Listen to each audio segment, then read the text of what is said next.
What's going on, fellow fantasy basketball lovers? Welcome back to another edition of Fantasy Basketball this week, presented by District of Buckets. We love to see you guys again. We just hit over 100 subscribers last week. We really want to thank you guys. Make sure if you aren't subscribed, which like 80% of you aren't, hit that subscribe button right now. Hit that like button. And I'm going to get you guys to comment whether you like it or not. Tell me who is standing in the way of Nikola Jokic getting the MVP this year. All right, I think he's got it. But if you disagree, let me know in the comments. Let's roll the tape. Let's get right into it. All right, now we got to move in to the Lakers segment of the podcast. I got to welcome our boy, Justice McGee. Justice, what's going on in LA? Hey, man. 7-game win streak. Feeling great over here. You got to take that Dodgers jersey off. Get that out of here. I'm sorry. Too much championship power in here. My bad. Yo, we got to talk about the Lakers, man. First of all, before I even say anything, I want to say that I told you so. I want to say that I told all y'all it was time to end the slander on Kyle Kuzma. And it is indeed time to end the slander on Kyle Kuzma. But we can get into that a little bit more later. The Lakers have been great, man. 7-game win streak. Out of those 7 games, 3 of them have gone into overtime with about 500 or 1 game below 500 teams in the Detroit Pistons and OKC Thunder twice. Crazy stuff, man. Honestly, Lakers, it's very frustrating. It's like the same game every game, you know. They're down in the first quarter. You get upset. They're down by 20, 15 going out in the first quarter, usually down by 10 going into halftime. And then somebody along that way says something to LeBron James. And why would you ever do that? I don't know. And then he decides that he is going to win the game. And it's been fun, man. It's been fun. But hopping into some discussion, I just want to talk about Kuz first, because I think that it's super important that we discuss what he's been doing, man. Kyle Kuzma, you know, fantasy outlook for Kyle Kuzma has been fantastic, dude. The guy is balling. I can't believe it. I mean, I'm personally ecstatic for my man. He's worked really hard, but he's been dropping it consistent, you know, over 20 points a game in the fantasy world. You know, he's working hard. The offensive rebounds, they're up and they're stuck, you know. The rebounds in general, up and they're stuck. Guy's unreal. Since I said that comment on 125, Kyle Kuzma has been out here hooping. He got off a little slow. I was a little worried. I said it on 125. We only had 4 points that night. That was a little spooky. But after that, man, he's been in double-digit scoring 8 out of the last 10 games, which is like fantastic. You know, his scoring's up. But more importantly, the rebounds, man. He's had 5 double-digit games. 5 double-digit games and rebounds since then. And that's accumulating to his work ethic and his effort on the floor. And it's also being noticed in the fantasy world. So that's dope, man. Kyle Kuzma slander's over forever, man. Round of applause for 5. Good old Kyle. And then I want to talk to you guys a little bit. Let's say we get an injury on this Lakers roster, right? Somebody goes down. They're already shorthanded in the guard position. Let's say Dennis Schroeder. Let's just give an example. Dennis Schroeder goes down. He's missing a month of time. How do you feel about inserting a guy like THT into your lineups, man? See, I got a little bit of an issue with Lakers players and fantasy basketball. Okay. The Lakers, they spread the ball around too well for fantasy basketball players. It's the love is too equal for everybody, and you can't rely on one guy. But I think if somebody like Schroeder does go down, that would benefit THT a lot, or whoever else is going to fill that spot a lot. But I don't know if I'm still picking them up in 10-team leagues, maybe like a deeper league, 12, maybe 14, 16 team leagues for sure. But I want to respond to your question. It kind of relates to that. Yeah. Is Kyle Kuzma benefiting from Anthony Davis going back and forth playing games? You know what, man? I was a little concerned about that as well from a fantasy outlook position, just knowing like AD is missed. You know, he missed 2 games back to back there. We don't know if he's going to be consistently playing, you know, if we're in a back-to-back situation going forward. So it could be a little bit inconsistent with Kyle Kuzma's minutes and his looks. But I think that it's not to be worried, man. I think that Kyle Kuzma is getting a lot of his looks by himself, and his minutes are still basically almost the same when you're looking at him in a game log position. He's still cranking out. I mean, when AD was out those 3 games, he was averaging 25 minutes a game, and since AD's come back, last night he averaged 32. Or he had 32. So the minutes there, it's just like, it's all about his play and his effort, and that's what's getting him on the floor. He's going to be on the floor no matter who's out there in that Lakers lineup, just off his effort and defense alone. He's taking it up, man. So honestly, I am in a position where I think that Kyle Kuzma should stay on rosters until he proves otherwise. I just think that he's working really hard right now, and like, nothing beats a hard worker on the offensive and defensive glass. So like, I think that just continues. His numbers are going to continue to rise in the rebounding. And if you're concerned about, in the last couple of games, his 3-point shooting has been pretty pedestrian. So like, the fact that he's still cranking out these numbers, he's not just shooting the 3 well right now, is just like something to keep an eye on, man, with Kyle Kuzma. Yeah, I saw one of his crazy stats for the Lakers last week. It was Kyle Kuzma had 5 offensive boards in the fourth quarter compared to the other team's 4 total rebounds in the fourth quarter. Yeah, man. And he had a 4-on-1 rebound with a putback. Yeah, man. That was impressive stuff. That was impressive. He deserves to be rostered in more than 37% of leagues, you said, Carl? Yeah, actually, it's 35.7% leagues. 35% leagues. Yeah, that's way too low. That's way too low for a guy like that. A guy who is going to go out there and get those rebounds, those valuable points on the board. He's pretty much going to give you 10 a game too, man. If he becomes a double-double guy, like on a consistent basis, man, like you got a gem if you can pick up Kyle Kuzma right now for the rest of the season. That's a big if. That's a big if. Hey. That's a big if. I'll give you that. I'm a little bit infatuated with my guy Kyle right now. So I'm super biased over here. But Kyle, cruise control, Kyle Kuzma, bro. You already know. That's my dog. Right. But the Lakers in general, man, balling. I think they are. I know Giannis had some shade for us this week, talking about after they lost to the Jazz, which Giannis, I'm really tired of you losing and then trying to slander the Lakers. It's annoying.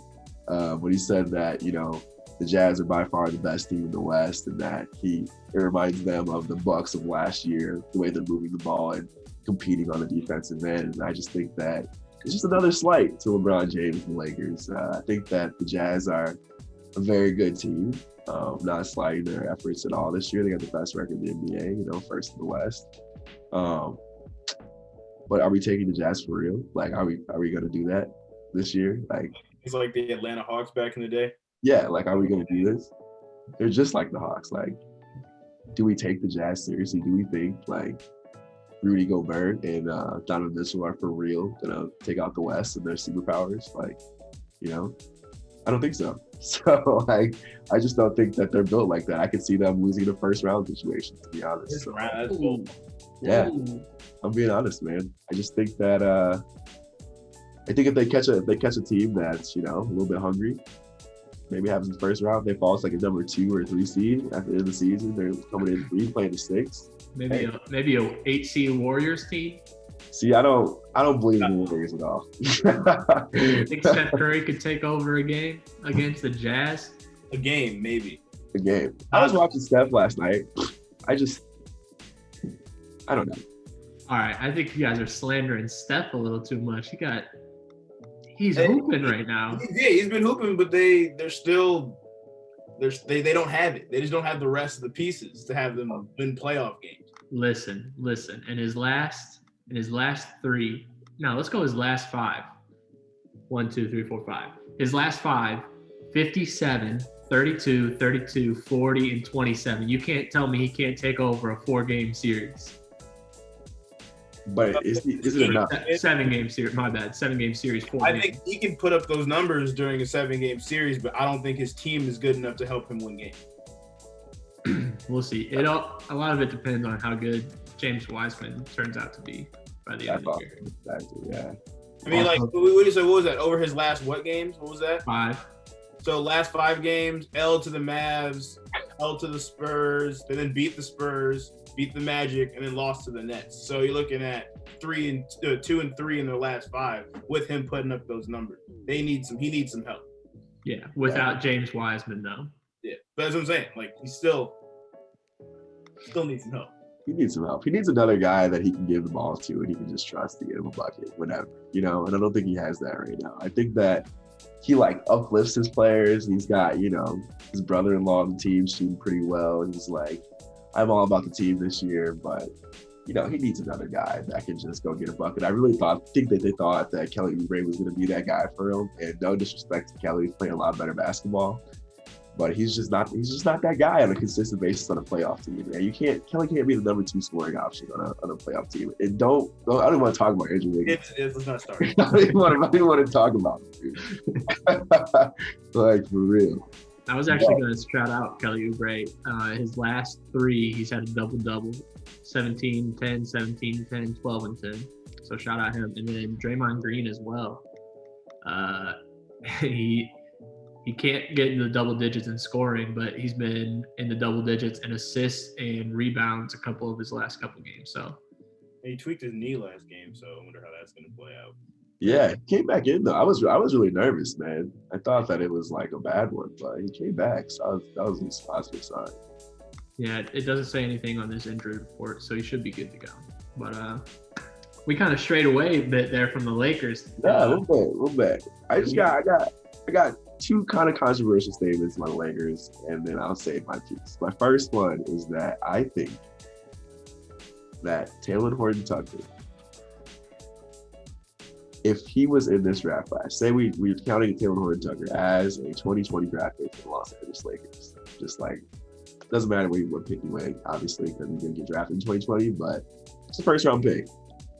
I'm saying that his ceiling is as high or just as high as most of the draft picks in that first round. And I'm willing to even tell you that I think that with serious playing time, like if you put him in a situation like LaMelo Ball, all I'm saying is that it would be a show. I think that he would give him a run for his money for Rookie of the Year if he was in a position where he could do the things that LaMelo Ball does. With the ball in his hands, control, he can make mistakes. They don't care. He's not a championship team. He's on a team that's, trying to make the playoffs. THT, man. I think he's the second best.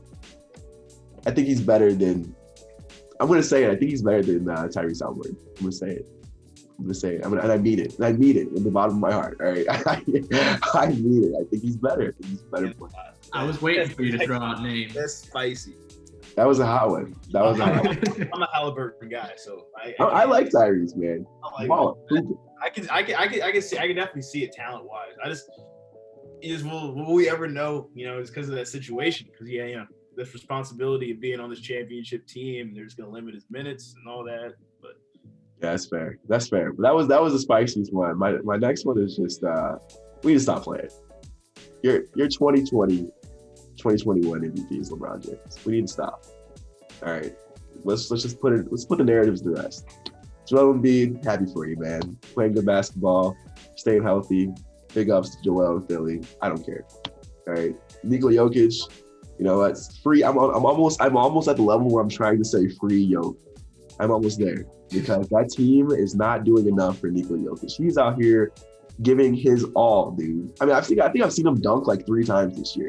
That's how you know that his effort levels are like through the roof. Like I'm like, what? Like, but here's the thing. LeBron James is 36 years old, man. In this last string of 5 games, if that doesn't tell you that LeBron James is the MVP of our league after being robbed by the man who Devin Booker said when the ball was in his hands, we were in good shape because he can't shoot. Robbed by Giannis Antetokounmpo. I think that it's a done deal this year. I think that we put it all aside. We look at who's the most valuable to their team. It's LeBron James. Yeah, I think it really does come down to how many games the Lakers win this year. If they win 55 plus, I don't see how they couldn't give it to them. Yeah. Especially with AD sitting out so many games this year. But yeah, that's where I am too. Where it's just it's just, I'm still trying to fight the fact that the league just has not wanted to give the award to LeBron, and so it's like, are they actually gonna do it this year? Like, I hope they do because he deserves it, but we all know where me and Tyler stand if they don't.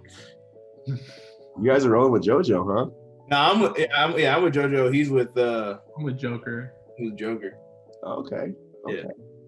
Well, three-way split. I get it. Don't Yeah. worry. We'll figure it out. We'll figure it out. I'm not planting my stake just yet. I just want to say that my mind could change as the season goes on, obviously. But right now, it's the Jokers to take. All right. Like I said, I'm my flag's planted. I'm going JoJo if he plays like, I don't know, probably like what? Say like 60 plus games this year, and they end up first in the East. If it's a big if. Yeah. I'm going. Yeah, I feel that. I mean, yeah, we'll see. I think that it'll be tight. I think it'll be tighter than people expect. I think that people are willing to give LeBron the MVP right now. Like, I think that that's just like the consensus with NBA players and stuff like that, like ex-players and analysts. But we'll see. It's all a politics game at the end. I think that something that you said, Tyler, was like that it would benefit, the NBA to give it to a smaller market like Denver. Like Denver just never have they ever had MVP? Like that's something to look into. I don't think they have. So like the first MVP from Denver. I mean, with a guy that's honestly deserving of it, that would be a pretty cool story for the NBA. Would definitely get some money in. Fans in Denver love their Nuggets, so like I can see that. I can see that from a politics standpoint for sure. But none of that matters because the Lakers are the best team in the NBA. They're gonna win another championship this year. I feel like Bill Simmons, they're gonna win it next year. And they're gonna have a lot of 30-point games. They're on the bench and they're just laughing and having a great time. High five and THT to the All-Star. So you're not gonna find any disagreements here. The Celtics will see you guys in the ship. And we'll move on from that. We'll move on from that L that we take against the Lakers, and then we'll come back. And we're just our goal is to just keep getting these good ass rookies until LeBron James retires, so then we could take over. Peyton Pritchard, man, what a guy! Yeah, Peyton Pritchard, love the guy. Also, before we even do anything else, because you mentioned the Celtics, I think the Celtics are going to get caught in between greatness, the talent greatness, based on generation. I think they're going to get caught in between LeBron just staying along a little too long and somebody coming up the rear like over the next couple years. No, we're not going to get into this too deep, but their average age is like 22, 23 years old or something like that. Bobby Bates league. Not yet. You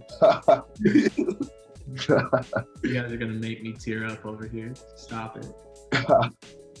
All right, we got to move on. That was a long Lakers segment, but that was a good one.